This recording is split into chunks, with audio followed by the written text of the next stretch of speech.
Hello students, आज हम शुरू करेंगे डीएलएड द्वितीय सेमेस्टर गणित। इसमें हम आपको रेशियो का चैप्टर पढ़ा रहे थे, अनुपात का चैप्टर, और इसमें कुछ क्वेश्चन जो हैं उनको आज हम जो है बचे हैं क्वेश्चन, इनको हम सॉल्व करके आज इसको ख़त्म करेंगे। तो चलिए आइए क्वेश्चन को हम देखते हैं।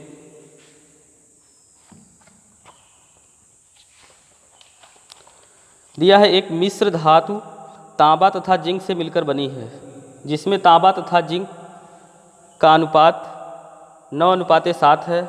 मिश्र धातु में जिंक का द्रव्यमान ज्ञात कीजिए। यदि तांबे का कुल द्रव्यमान 40.5 किग्रा है। तो यहाँ पर सबसे पहले जो आपको दिया है इसको नोट कर लीजिए। यहाँ पर दिया है कि तांबा तथा जिंक एक धातु है, इस दोनों धातुओं से मिलकर के बनी है। इनमें तांबा तथा जिंक का अनुपात कितना है? 9:7 है। तांबा तथा जिंक का अनुपात 9:7। तांबा तथा जिंक का अनुपात जो है 9:7 है।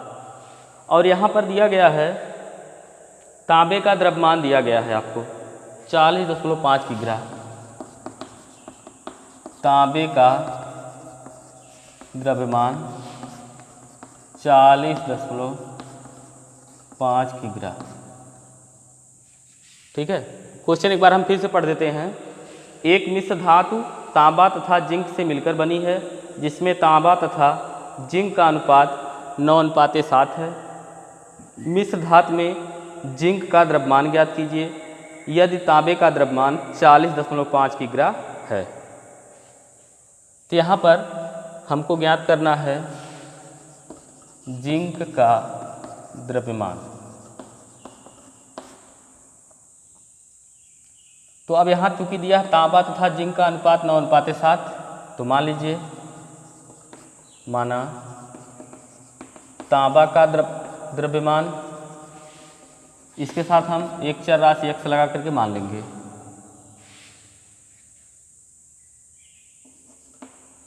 नौ x और जिंक का द्रव्यमान 7x। अब यहाँ तांबे का द्रव्यमान आपको दिया है 40.5 किग्रा। तो यहाँ बस अब लिखिए तांबे का द्रव्यमान 9x है, तो 9x बराबर 40.5। अब यहाँ से x का मान आप निकाल लीजिए। 40.5 ये आएगा बटे हो जाएगा 9। गुणा कर लीजिए 10 से, छोटा कर लीजिए इसको, हो जाएगा 405 बटे 90 हो जाएगा। अब इसको 5 से काटिए।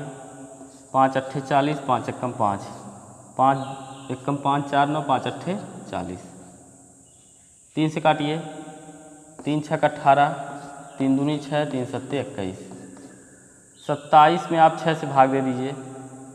6 चौक 24, बचेगा यहाँ 3, 6 पच्चे 30।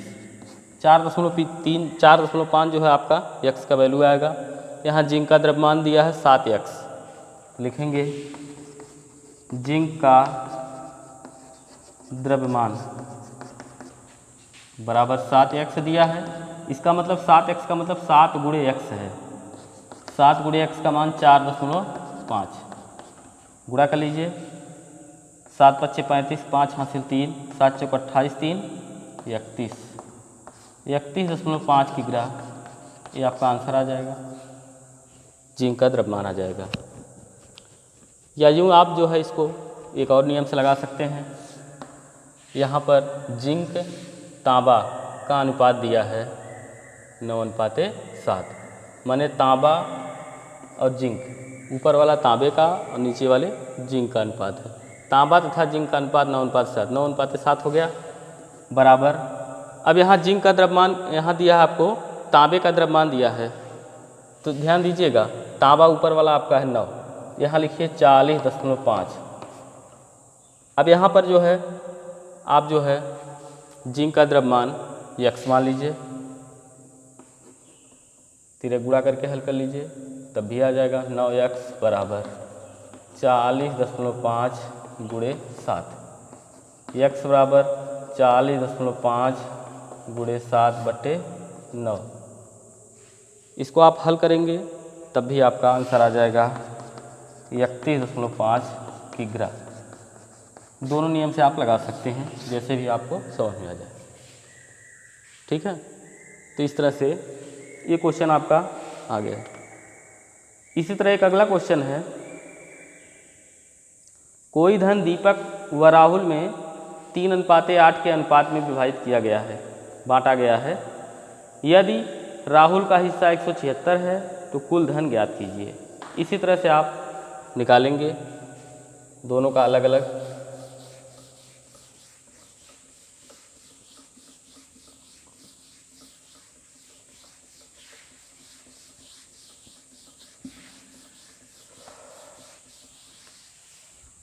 चलिए देखिए, दीपक व राहुल में अनुपात क्या है। दीपक व राहुल में अनुपात, इनके धनों में अनुपात क्या है, 3:8 है। 3:8 दिया गया है। और क्या दिया है, और आपको दिया है कि राहुल का हिस्सा 176 रुपया है। राहुल का हिस्सा 176 रुपये। कुल धन आपको ज्ञात करना है, कितना कुल धन है।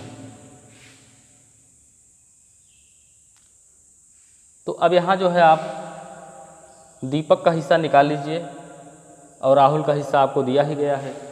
दीपक का हिस्सा निकाल करके राहुल के हिस्से में आप जोड़ दीजिए, तो पता चल जाएगा कुल कितना धन है। तो आप चाहे जैसे लगाइए, चाहे जिस नियम से आपको समझ में आया। हमने 2 नियम यहाँ आपको बताए थे, दोनों से में से किसी से आप लगा सकते हैं। तो यहाँ पर लगा लीजिए, उसी दूसरे नियम से लगा लीजिए।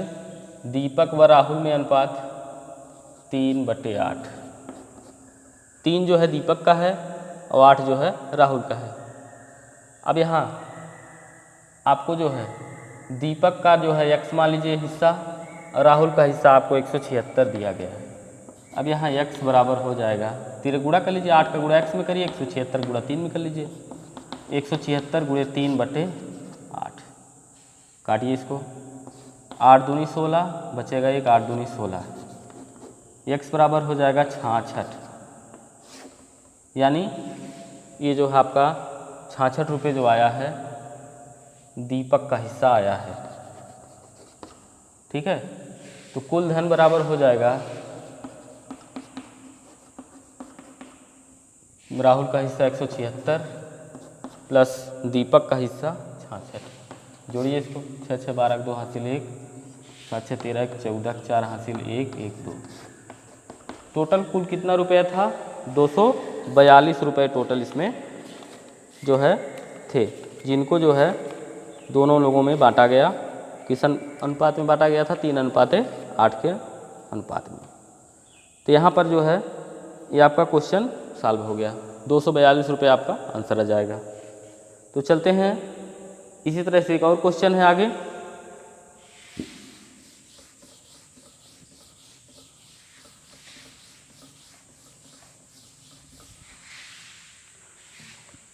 एक मनुष्य की आय 7:4 के अनुपात में बढ़ती है। मनुष्य की नई आय ज्ञात करो, जबकि उसकी पूर्व आय 6400 रुपये है। ये भी इसी नियम से है जो भी हमने आपको बताया था कि मनुष्य की आय 7:4 के अनुपात में बढ़ती है।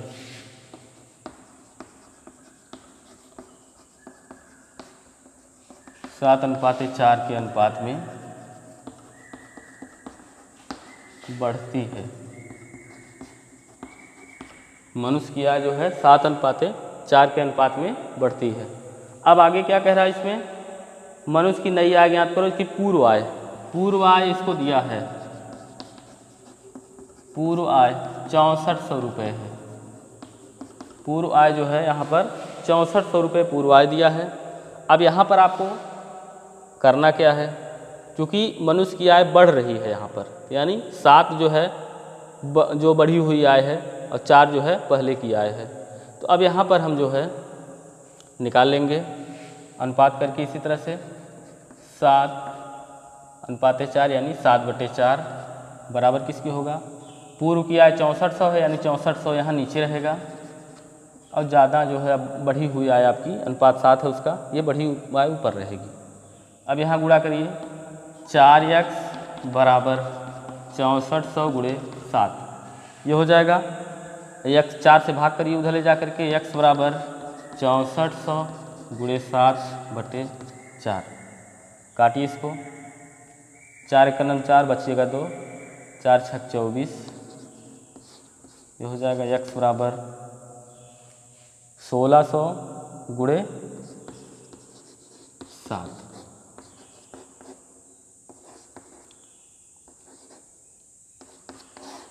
आ जाएगी 11,200, इसकी जो है नई आय जो है आएगी 11,200 रुपये आएगी। इस तरह से आशा है आपको समझ में आ गया होगा। इसको एक बार फिर समझ लीजिए। मनुष्य की आय 7:4 के अनुपात में बढ़ रही है और यहाँ देख रहे हैं आप बड़ा कौन है, दोनों में 7 बड़ा है, यानी बढ़ी हुई आय 7 है और पूर्व की आय जो है 4 है। पूर्व की आय यहाँ आपको 64 रुपये दिया है किताब में आपके, और जो है अब इसको अनुपात में कर लीजिए 7:4 यानी 7/4 बराबर नई आय ऊपर है आपकी, इसको x मान लेंगे और जो पूर्व की आय है 6400 ये नीचे रहेगी। अब इसको तिरक गुणा कर लेंगे हम बज गुणन करके, उसके बाद इसको हम यह हल करके x का मान निकालेंगे, ये आपका आंसर हो जाएगा। इसी टाइप का एक और क्वेश्चन है,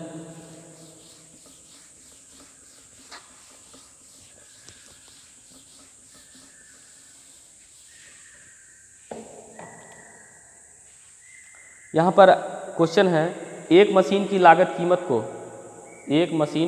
कीमत को निम्न अनुपातों में विभाजित किया गया है। वो अनुपात कौन कौन से हैं, धातु अनुपाते मजदूरी अनुपाते, धातु अनुपाते मजदूरी अनुपाते अन्य कर। ये जो आपको दिया है ये 3:4:1 के अनुपात में दिया है, 3:4:1 के अनुपात में आपको दिया है। ठीक है, मशीन की लागत कीमत जो है धातु मजदूरी और कुछ कर है और इनका अनुपात है 3:4:1 है। धातु की कीमत यहाँ आपको दिया है, धातु की कीमत दिया है 75 रुपये। तो आपको कुछ चीज़ें ज्ञात करनी है। मशीन की निर्माणाधीन कीमत का दाम बताना है आपको, मशीन की निर्माणाधीन कीमत। और दूसरा पॉइंट आपको क्या ज्ञात करना है, मजदूरी तथा अन्य कर आपको ज्ञात करना है, मजदूरी तथा अन्य कर।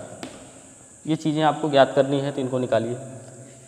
मशीन की निर्माणाधीन कीमत का मतलब मशीन को निर्माण करने में टोटल कितना खर्च हुआ है मिला करके वो आपको बताना है। धातु कितने की जो है मेटल लगी हुई है, उसमें कितनी मजदूरी हुई है और कितना जो है कर लगा हुआ है। तो ये सारे आप जोड़ करके इसको निकाल लेंगे। तो सबसे पहले हम अलग अलग सबको निकालेंगे। तो यहाँ पर मान लीजिए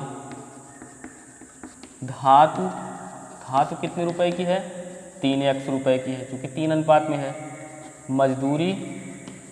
मजदूरी जो है 4x, अन्य कर जो है 1x यानी x मान लीजिए। और यहाँ पर आपको दिया है धातु की कीमत 75 रुपये है, यानी 3x धातु है 1/75 के बराबर हो जाएगा। अब x बराबर भाग करेंगे 75/3, 3 दूनी 6 और हो जाएगा 3 पच्चे 15। x का मान आ गया 75। तो अब धातु का दाम निकाल लीजिए। धातु का दाम कितना आता है, 3 × 25, 25 × 75 रुपये हो जाएगा धातु की कीमत। ये तो आपको ऑलरेडी दिया है। 4x 4 × 25, 25 चौके 100 रुपये जो है ये आपकी हो गई मजदूरी। और अन्य कर जो आपका x लगा है यानी 25, 1 × 25 यानी 25 रुपये अन्य कर। तो पहला क्वेश्चन, मशीन की कुल कीमत मशीन की कुल कीमत, मशीन की कुल कीमत हो जाएगी, टोटल तीनों को आप जोड़ दीजिए, धातु, मजदूरी और कर, तो हो जाएगा 75 प्लस 100 प्लस 25, ये हो जाएगा 200 रुपये टोटल 200 रुपये जो है इसकी कुल कीमत आ जाएगी। मजदूरी तथा अन्य कर आपको बताना है, तो मजदूरी जैसा कि यहाँ पर है आपको मजदूरी 100 रुपये है, और अन्य कर आपका कितना है, अन्य कर आपका 25 रुपये है। यहाँ से आप इसको लिख लेंगे, मजदूरी 100 रुपये है, अन्य कर 25 रुपये। इस तरह से आपका ये क्वेश्चन सॉल्व हो गया। और अब हम नेक्स्ट वीडियो में आपको जो है समानुपात शुरू करेंगे। तब तक आप